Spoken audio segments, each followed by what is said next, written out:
Coming up this week, brutal fishy battles and frustration carnage. No, gee. Thank you, autocorrect, but I knew what I wanted to say. Take two. Coming up this week, brutal fishy battles and crustacean carnage. It's the Clone Wars Season 4,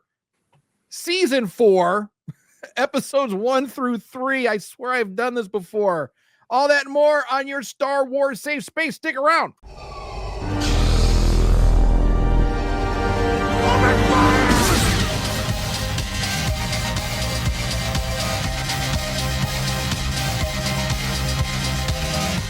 Already off to a bumpy start, but that's okay. That's all right. Howdy, Star Warriors. Welcome to Star Wars Safe Space, your non-toxic, low-sodium Star Wars show that doesn't make you feel bad for not knowing that Prince Lee Char was named after Charlie Tuna, the cartoon mascot for the Starkist brand. So, whether you're a hardcore fan or just a little swarzy curious, this is your Star Wars Safe Space. Welcome. We are the Circle of Nerds, and we do absolutely love Star Wars, even if we don't always like it. So let's meet the crew, shall we? Let's pop this window open right here. And from parts unknown, it is T to the Oni. Welcome back to the galaxy, everybody. Looking forward to starting season 4. Let's go. Whew. And the pilot of the infamous Parma Flyer, it's Crash. How you guys doing? SOS locked and ready to roll. Love it. And I am Tommy D. You're just a little more than slightly obnoxious Star Wars know-it-all. What are we doing here? Well, our mission is to watch all of the canon Star Wars films and TV shows in actual chronological order, not based on the release, but the actual chronological order, breaking them down, connecting the dots, and learning more about Star Wars and maybe even a little about ourselves. So a word of warning to all you would-be Star Warriors, there will be spoilers. You have been warned. You have been warned. So before we get rolling, do we have any news or anything? I thought we did, but I don't remember. So I'm going to say probably no. No? No. I don't have anything. No news is good news, I guess. So when there we go. That's our news. Crickets, nothing. Skeleton Crew just wrapped. So if you haven't heard our podcast on that, please go check out Skeleton Crew Review right here on this very channel that you are watching or listening to us on right now. It was a hell of a ride. Great series. If you haven't seen it, give it a shot. Absolutely worth binging. So every episode's out right now, Disney Plus. Please go watch it. It is by far, in my opinion, the greatest Star Wars television show in the history of the franchise, except for maybe the holiday special. And that's my hill, and I'm going to die on it. So there you go. So what are we talking about this season for our show? We're talking about season 4 of the Clone Wars, and good googa mooga, do we get started off hard. Like, we jump into a war. People are getting sauced left and right, and people are dying harsh. However, this arc that we're going to be talking about, it's the Mon Cala Civil War, first 3 episodes. I have to say, being a seafood lover, as I'm watching these episodes, I was constantly hungry. Like, maybe that's insensitive. I'm insensitive to the plight of the Mon Cal people. However, they were making me kind of hungry. So we should have recorded this at a Red Lobster, is what you're saying. That's a great idea. That's a what name them after food. This is his fault. It is. Yeah, there was actually what is his name? I had it pulled up here. Phil Tippett, the guy who designed Admiral Ackbar, did indeed name the Mon Calamari after a lunch of calamari salad that he had earlier in the day. So that is That is a fact. The Mon Calamari race was indeed named after food. So you gotta love it. You gotta love it. So let's talk about this. This is season 4, and we've talked about it a little bit on our past seasons of this podcast, and we've kind of been building up to season 4 because we know, for those of us that have seen it, we know that things do get a little bit heavier as we start to progress in the series. I think we've only got one more, maybe 2 more full seasons. I think season 5, this might be the last full season, to be honest. Because everything's been 22 episodes up to this point. And then season 5 is 20 episodes, season 6 is 13, and then season 7 is 12 episodes. So we are very quickly closing in on the end of the Clone Wars here, and it's just gonna start getting crazy. I'd like to talk about these 3 episodes, this Civil War. Initially, I was like, really, an underwater war? I mean, really? This is gonna be boring. Action packed, little bit of political intrigue, some light torture, people being imploded to bits. What the fuck? Like, I've seen this before, but I just rewatched them today. I forgot about that. Like, so you know what? Let's just start there. Let's just start there with Riff. That guy, Riff Tamson, his little blades with the implosion like detonator on it. That's harsh. I mean, that's a brutal way to die for an underwater species. And it's interesting. I don't know if Tony, you thought this too, or you picked up on this. I think this is the first time in Star Wars history we've seen war or anything really happening in an environment where the humans had to adapt to their surroundings. Mon Cals can function in air. Gans, Zuck is a species. They're supposedly from a gas planet. They wear masks to live in our world. This is the first time I think we've seen humans having to wear, spacewalking is one thing, but I mean, to operate on Mon Cal, you have to wear scuba gear, deep sea scuba gear. And as we find out with Padme, somebody decides to bite your face mask and put a crack in it, unless you have a Gungan handy, you're in trouble. Right. Unless you've got a Gungan to hawk Tua on that. Gungan that spits Flex Seal. Put some Gungan. I don't know what is it? He just called like it mucus. Is it mucus? Gungan waterproofing. That's why we Gungan waterproof. That's why we smell so good. Gungan, yeah, it is. It's Gungan Flex Seal. I love that. So overall, what are your thoughts on this story arc? I thought it was pretty interesting. I thought, not gonna lie, I thought Lee Char was gonna die. Because I haven't seen this in years. I have not seen this story arc in many, many years. And for some reason I thought that he was gonna he ended up sacrificing himself, but spoiler, he doesn't. He survives. So thoughts. We're kicking off. I thought it was a really great storyline. A quick, immediate just jump back into action. I mean, I guess my biggest takeaways are, it looks to me like Ahsoka's done some major leveling up between going into the season, because new lightsaber, dual wielding. Yeah, and not to mention which, I'm sorry, you got Kit Fisto there, who apparently can breathe underwater just fine. You got Anakin there. And I'm pretty sure that her kill count beat both of them. She was running her shit. Yeah. Snips don't play. No, Snips does not play. There was that when she had this little spin move at one point. She dropped down, spun around, and took out, I think it was droids. She took out 6 droids all at once. Yeah. but yeah, people like Mon Cal and Quarren were and Gungans as well. I mean, they were getting sauced left and right. Yeah. We do need to add one to the clone count. Who I decided to name Sharkbite. Sharkbite, yeah. Yeah, exactly.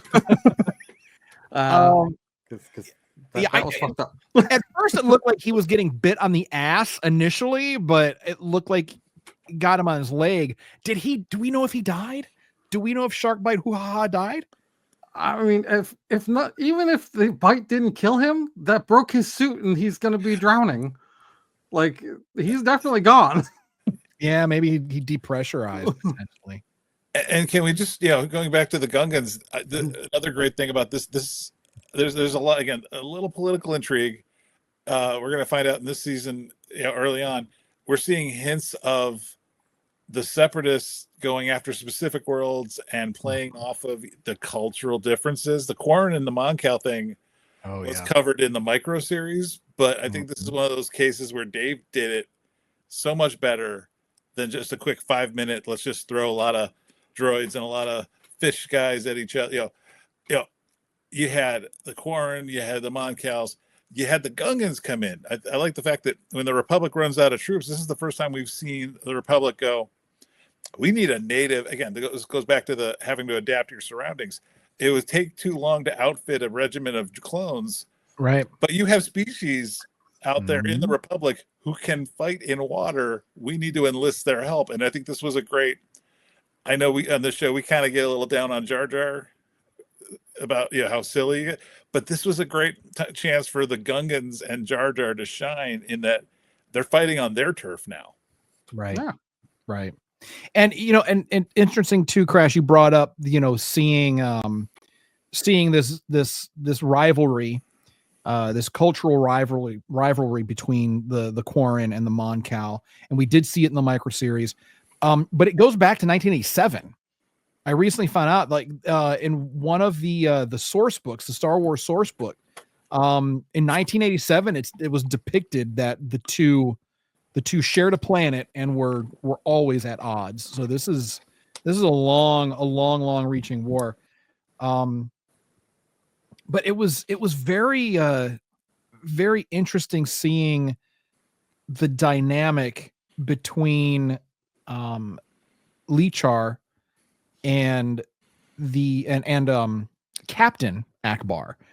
I really liked seeing that dynamic between the two of them, because they both were putting a lot of trust and faith in the other. And Captain Ackbar was really respecting the prince's authority. Well, you think about it, he really, Lee Char literally was looking for a father figure. He just had his father murdered. Yeah. This war, it just falls into his lap. And, Captain Ackbar did a great job of mentoring somebody in a crisis without overshadowing, or maybe, behind, the man behind the man kind of thing, which would have been an easy trap to fall into, with a young prince. We've seen this in history, in other stories, where the people who run the army might sort of tell the leader of the kingdom, here's what you do. These are my men who fight for you. Do what I say. Ackbar was a great role model for Lee Char, and you got to think that's going to carry on as we find Ackbar later in life. Right. Absolutely. And I like there was a moment, I believe it was in the second episode, where or was it the first? When did they release the giant the squid, the jellyfish, the Medusa? The Medusas, they dropped them at the end of the first episode. Yeah. They retreated, and then they dropped the Medusas, and then they brought out the squid ships later. Yeah, that's right. But it was interesting because Ackbar, like you said, really did a great job mentoring him at that time, because he said, hold fire until the prince orders the attack. And Ackbar knows. He knows when to fire. He knows that the optimal moment.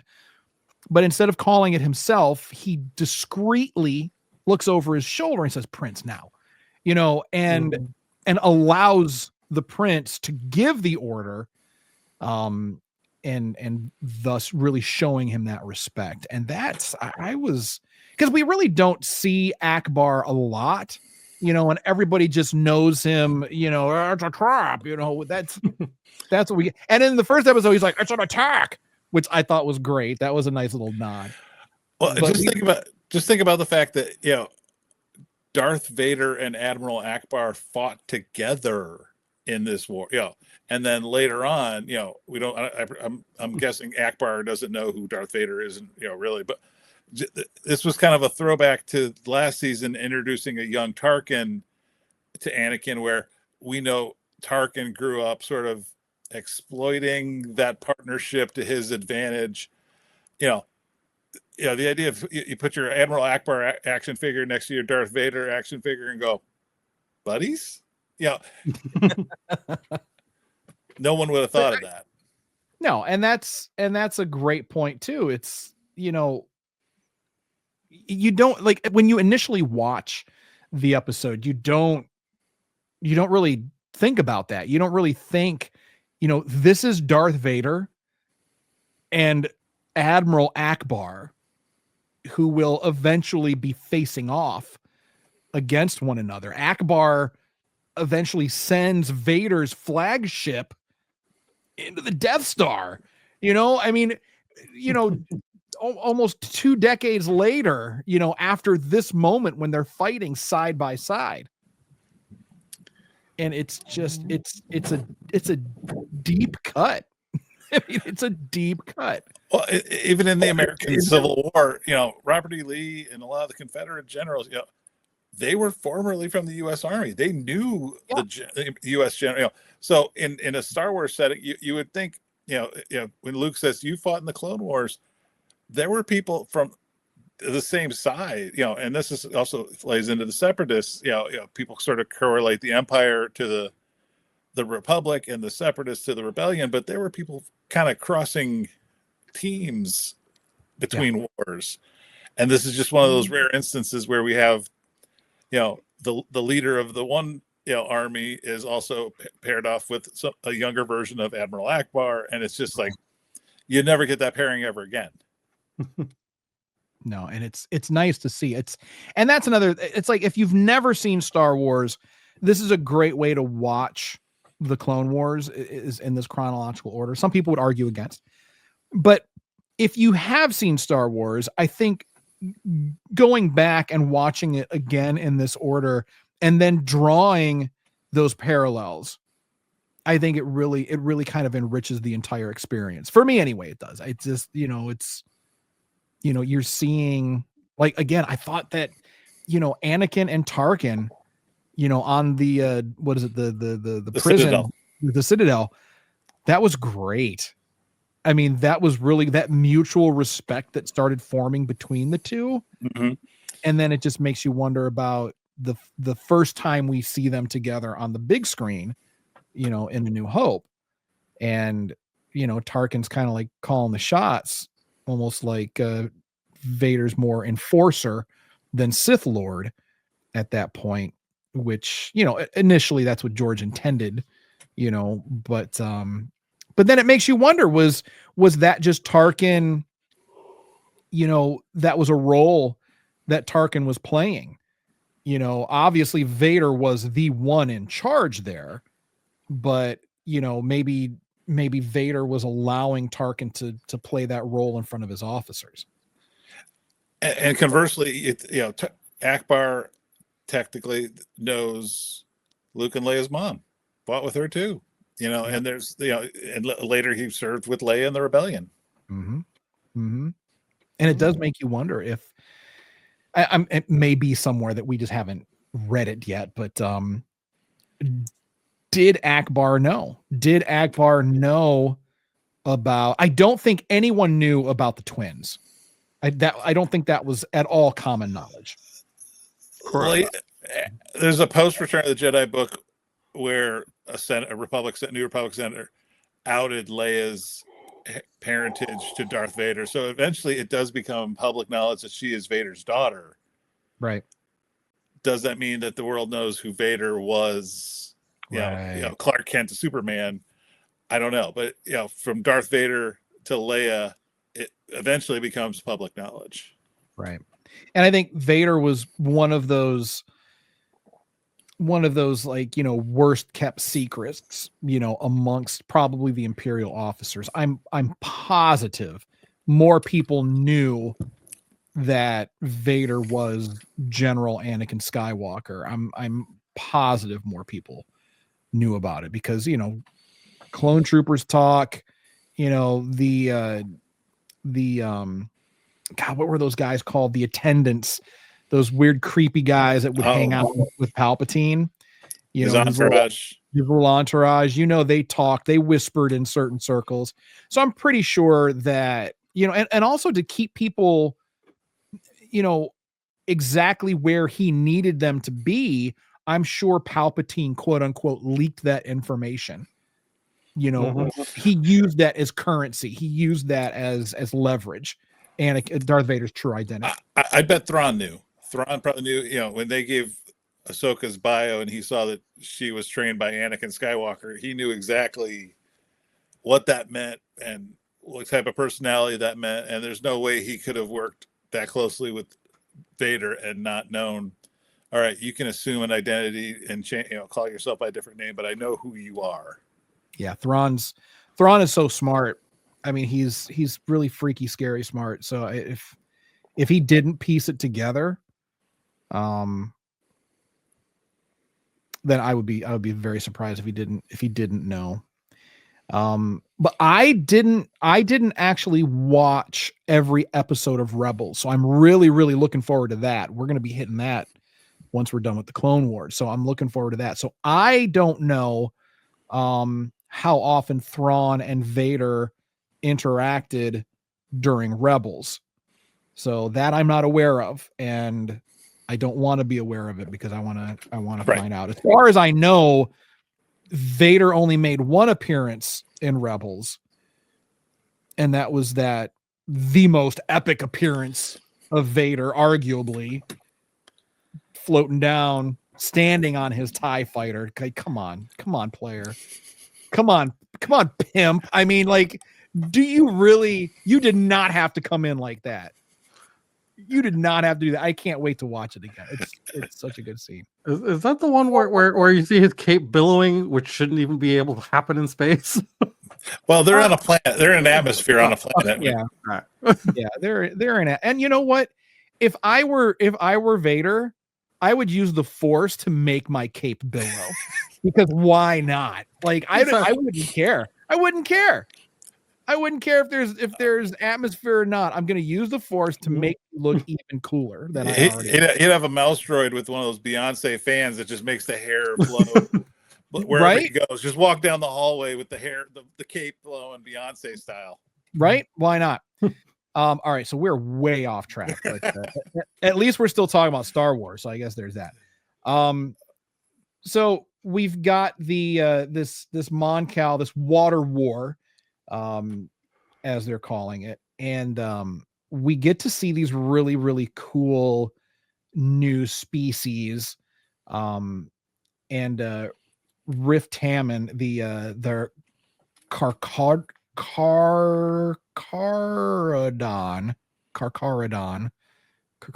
is that right? Carcharodon. I think that's right. Yeah, I don't know. They mention it. They mention it in the shark people.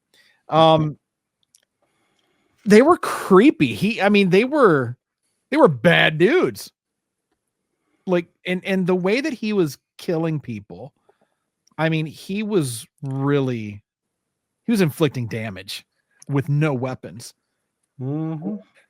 And just the nature of their species, like, you could see the shark tendencies, the way they fought and hunted. When they execute somebody, they circle around them first and to kind of throw you off which one's going to strike. The SeaWorld junkie in me was like just loving the metaphor and the symbolism of that species invading another water world's planet, and basically, the Quarren thought they were literally joining the Separatists to take control of their planet, and the first thing you find out is, oh, hey, the shark people decided, no, this is ours. Right. We had a side deal with Dooku, and we're the boss. So we got screwed right away. And we're seeing more of that from Dooku. We didn't get a whole lot of that in the first 3 seasons. We knew that he was, a manipulative bastard, but now we're really starting to see just how far he's fallen. Like at one point you could accept him as an anti-hero as well, but he's just so far gone at this point. He's again willing to enslave multiple species, and it's not even about restoring peace and order to the galaxy or the Republic. Now it's not about fair share. It's about I'm in control, and and my master gets the final say on everything, anyways. Right. So there was at the last few moments of Riff Tamson. It was a very cool Jaws moment. I don't know if you guys have seen Jaws. I assume. Yeah. So he had the little explosion, the explosive on him, and he's swimming, and you've got the prince shooting at him and missing, and it was just. I assumed that they did this on purpose, but it just reminded me of that last scene in Jaws, with Jaws has got the fuel tank in his mouth. And... They even did the big explosion, and you hear the shark. I think they were in Jaws. They refer to it as like the Godzilla sinking into the ocean. Yeah. The head floats by. It was a great symbolism metaphor for a water battle. Jaws is an iconic water battle between a man and a shark. So of course, when you're gonna blow up an evil shark dude, you go for the Jaws. Smile, you son of a bitch. Smile, you son. I really wish that was a missed opportunity. I mean, I know I don't think Lee Char would have said, obviously not smile, you son of a bitch, but I mean, he could have said, maybe that would have been too on the nose, smile, you nerve herder, or something. I mean, I don't know, but I feel like that was a missed opportunity. They really could have, but they put the little subtle Jaws nod in there. So, I mean, I guess we can't be mad at that, but overall, I think these were 3 pretty good episodes. Pretty good way to kick off season 4. What do you think? God. Oh, I was gonna say great start. Nice to see a different style of Star Wars combat underwater. I'm curious. We know they have I don't know if there's literally a SEAL team for the Republic of Clones that literally trained for water battles on Camino, or do they have to get special training? Do the Jedi, do you have to, do Padawans get training on how to, do extended deep sea diving on Mon Cala? I don't know, but it was an interesting kind of peek at a different world that we have not been exposed to live action animated. It's been covered in the books, but anybody you can kind of visualize that in different ways. To actually see them functioning in water worlds was kind of fun. Absolutely, couldn't agree more. It's always fascinating, and I do appreciate that we get things like this where we didn't get that much in the movies, where again, it's a vast galaxy. There's thousands of different planets, and they're not all going to be planets like Earth. They're not all going to be land-based. So I really do appreciate getting a deeper look at that. And I liked seeing the the variation on the clone trooper armor. I loved seeing like the clone scuba troopers. I thought that was really, really cool. What was the commander's name? I don't remember now. They said his name a few times. He had some really cool markings on his shoulders. Commander Monk. I kept thinking like the TV show Monk. Yeah. Yeah, and he served under Kit Fisto. Yeah, really cool, really cool markings. They look like a Kraken head or something. But and speaking of Kit Fisto, let's talk about this guy. He is such a cool Jedi. He is such a cool dude. On the side of one of his one of the gunships that for the company that he commands, there's a painting. You know how they all have the nose art on some of the gunships. Mhm. So there's a painting of a bomb that looks like Kit Fisto, and in Arabesh on the side of the ship it says "Service with a smile," because of Nice. Kit's like that iconic smile. Like we saw it in Attack of the Clones. I think Mhm. Yeah, it was the first time you saw him. Yeah, fighting. He's got this big grin on his face, and it became a fan favorite. And I'm glad that we're getting more of him because he is such a cool Jedi.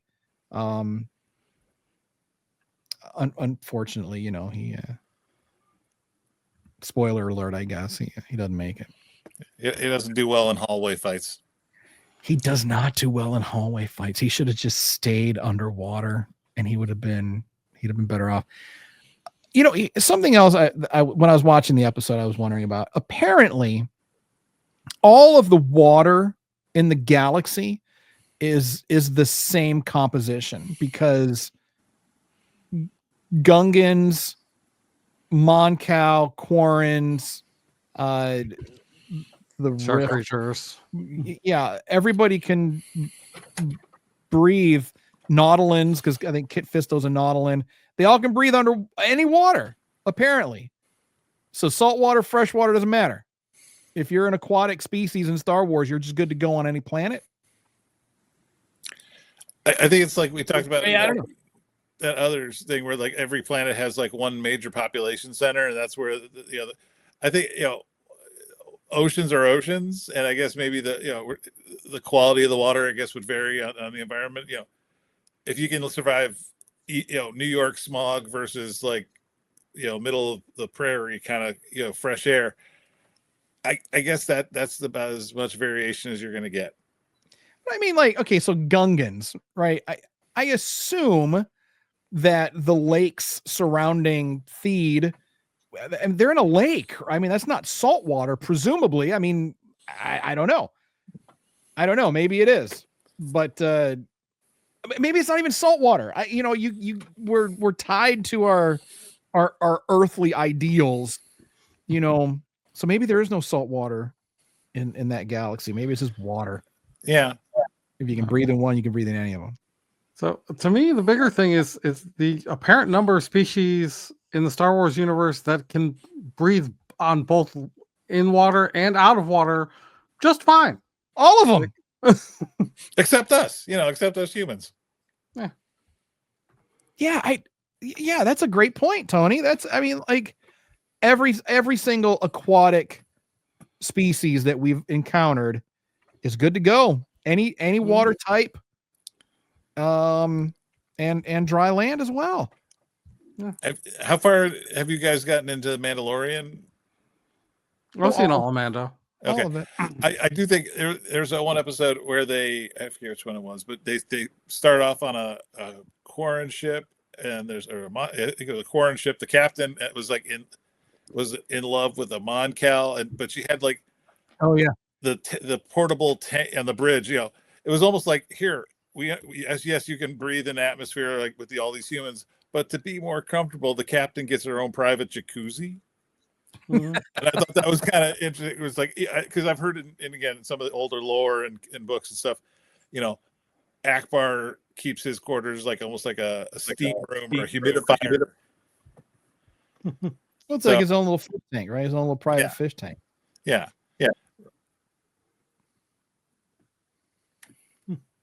Sorry, I was reading more about Commander Monk. Dude's cool. Dude's cool, and I don't know if we got any more of him. I think that's it. We just get him in the Water Wars, and that's it. I mean, I guess he doesn't need to show up anywhere else. He survived though. I don't think he died. If he did, they didn't show it. They didn't show it. So anyway, so great few episodes. And so for this season, what we were talking about doing, we're going to really separate the episodes based on their arcs. So if it's a 3-episode arc, a 4-episode arc, we're going to work all that out. So,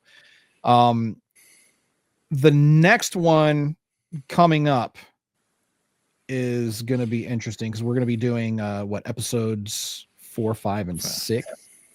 Mm-hmm. I believe. Yeah. Mm-hmm. So we have so much good stuff coming up. This is such a fun season. I don't know what else can we say about 1 through 3 here. The Water War. So I guess for me, there's 2 key things that I thought were interesting. First off, just the arc of Lee Char, going from, Prince who isn't ready to Prince who's accepting all of this upon his shoulders, and knowing that he's got to work with who's supposed to be his enemy in order to save not just his people but everybody. Right. And also just the fact that, and I haven't seen the micro series, so I'm not familiar with that. But it's one of those things of, okay, so you have a planet in Mon Cala. You have 2 main species, the Mon Calamari and the Quarren. Right. Just by names alone, you have this thought in your head of, well, the Quarren must not be treated equally if the planet's named after the other species. Like, that's going to be a whole thing. Sure. So to me, it made total sense that, okay, I can understand why the Quarren are want to break off and do their own thing, if not take over the planet for themselves. But to see that they weren't really treated, I mean, at least from what we see in the episodes, they weren't really treated as unequal. They were just not in leadership. Right. And to see Lee Char come and say, hey, listen, I'm here to lead all of my people, not just my species. That's something that I really wish we had more of in our society, but that's a different conversation. and Star Wars, is a morality tale at its heart. And I think that's a good lesson to take away from the show. The Mon Cal Quarren, the Quarren in general sort of get a bad rap because the first time we saw one, he was in Jabba's palace. So the 80s kid mindset is that all Quarren are bad.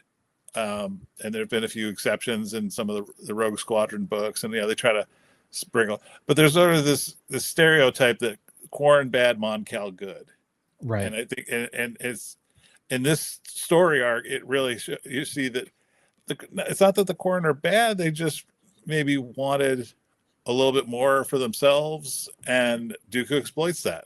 That's just like he did with the Death Watch on Mandalore, just like he does everywhere else the Separatists go. He finds division and he picks a side and he plays them against each other. Right. Well, and also like for fans, for longtime fans, I think the first and only time we really see the Quarren on screen is in Jabba's palace. Is that correct? I think. Yeah. And at that point, the guy was just squid head.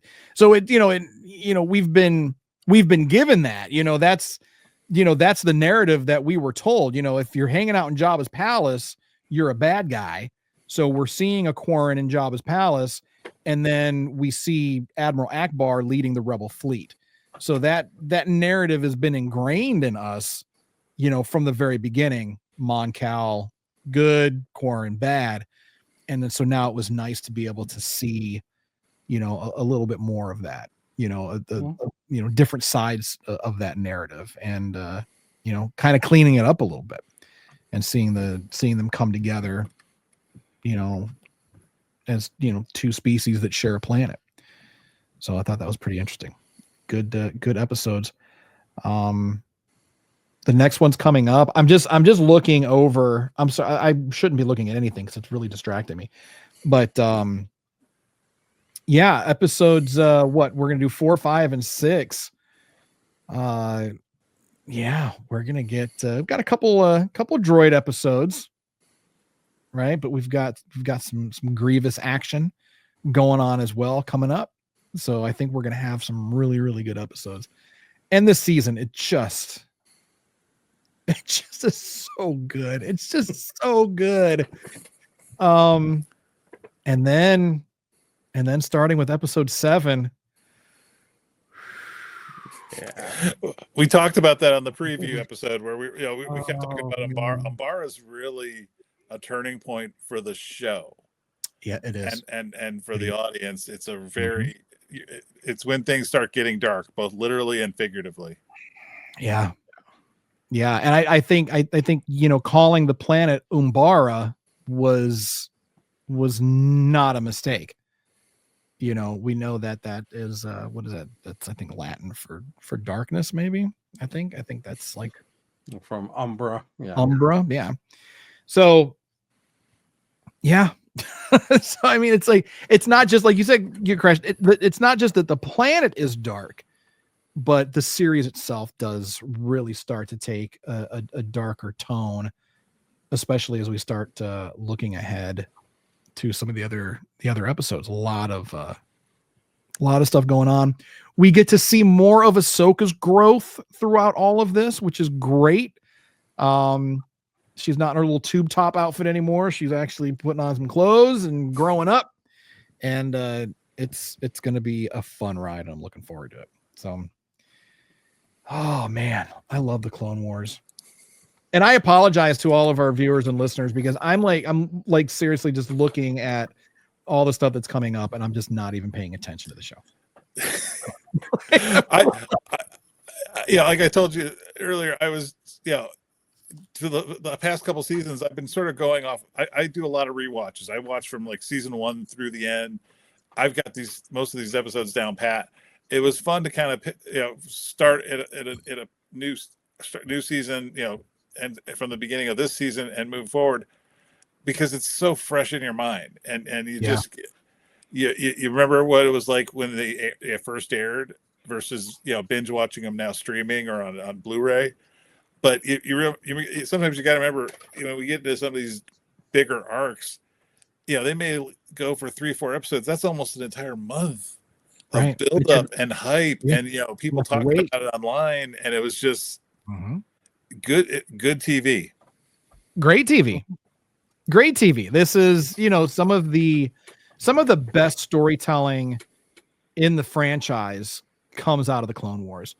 And the Clone Wars give us so many great stories and characters that we do end up seeing in live action. And you really see as we start getting into the Mandoverse, we see Dave drawing more inspiration from the EU and from, his own Clone Wars to pull into live action. So, and we've got a second season of Ahsoka coming up pretty soon. I guess that's news. Ewan McGregor is going to be reprising his role as Obi-Wan Kenobi in season 2 of Ahsoka. So that is going to be interesting. That is going to be very, very interesting. So I'm assuming they're going to do it as a flashback. Because in the current timeline, Obi-Wan's dead. So they might have to do it, but they've already done, one flashback thing. So this de-aging technology does wonders. They've got an actress to play a younger Ahsoka. They could do, they did it in a sort of a Force spirit realm memory in Ahsoka where, she sees her, Hayden Christensen in the animated Clone Wars Anakin costume interacting with her. Something says we can't get Ewan to do the same thing. Yeah. And Ewan is still more than spry enough to play even a Clone Wars era Obi-Wan Kenobi. Oh yeah. So he could absolutely handle it. But all right, so let's go ahead and get you set up for homework for next week. So next week, please watch the Clone Wars season 4, episodes 4, 5, and 6. And of course, catch up on all of our past episodes, which I promise you are better than this one because I'm less distracted. I'm just excited. I'm sorry. I'm excited for this season. This is my favorite season. Well, no, season 7 is my favorite season. That one is just 7's a heartbreaker all the way around. Anyway, be sure to tell your friends about us, tell your enemies as well. And give us a watch, give us a listen. And we've got to do some obligatory pimping. You can see all of our listeners. You can see Tony is wearing some of our merch right there, and you can pick some of that up yourself at circleofnerds.com/merch for all of your fun, swarzy, nerdy needs. And of course, check us out on all the social medias at the SWS Show, and be sure to subscribe to the podcast and our YouTube channel if you're into that sort of thing. And if you check the website, you can see our roadmap for this season. You can see exactly which episodes we're watching.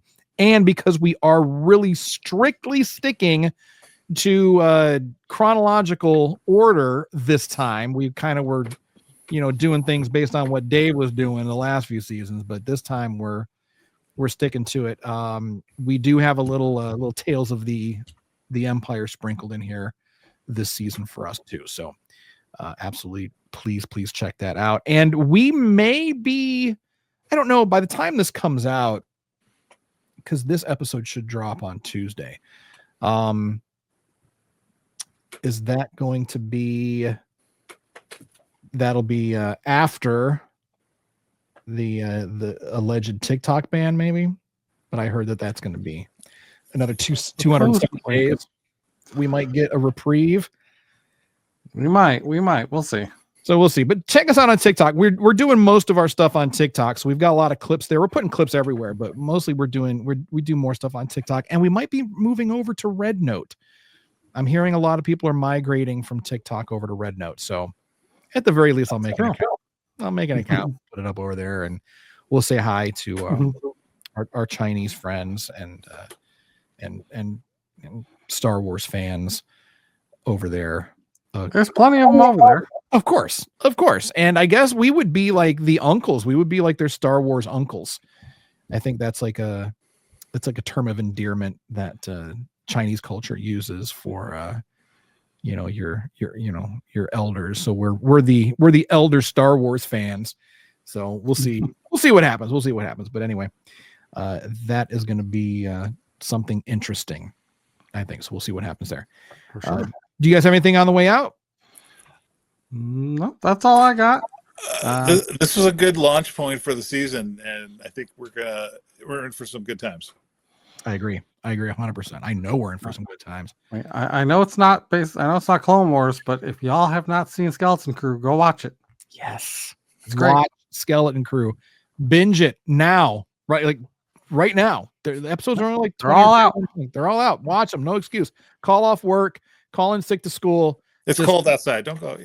Yeah, don't go outside. You won't go outside anyway. Stay inside. Instead of reading a good book, watch a good TV show. And Skeleton Crew is that good TV show. And of course, for your homework, again, watch episodes 4 through 6 of season 4 of the Clone Wars. So that is going to do it for us this week. Thank you so much for tuning in. And of course, as always, a very special thank you to our active duty service members and veterans for their service and sacrifice to this great nation of ours. And as always, Star Wars warriors, remember, if no one does anything nice for you, do something nice to yourself. And we will see y'all next week. I'm trying to push buttons so I can time this out. All right. We'll see y'all next week. Bye.